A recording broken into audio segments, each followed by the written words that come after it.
ஒருமுறை உமர் ரலியல்லாஹு அவர்கள் நகர்வலம் வரும்போது ஒரு வீட்டில் தாயும் மகளும் பேசிக்கொண்டிருப்பது அவர்களின் செவிக்கு எட்டியது. பால் வியாபாரம் செய்து ஜீவனம் நடத்தும் அந்த ஏழை தாய் தன் மகளிடம் இன்றைக்கு வாடிக்கையாளருக்கு பகிர்ந்து கொடுப்பதற்கு பால் பற்றாக்குறை காரணமாக தண்ணீரை பாலில் கலக்குமாறு தனது மகளிடம் கேட்கிறாள்.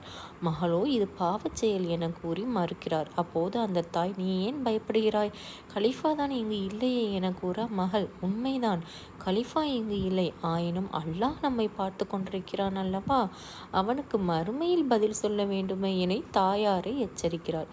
இதனை செவியுற்ற கலிஃபா அவர்கள் நேர்மையின் சின்னமான அந்த பெண்ணை தனது அன்பு மகன் ஆசிமுக்கு மணமுடித்து கொடுக்கிறார்கள். இவர்கள் வழித்தோன்றலே இரண்டாம் உமர் என இஸ்லாமிய உலகம் போற்றும் உமர் இப்னு அப்துல் அசீஸ் ரஹ்மத்துல்லாஹி ஆவார்கள்.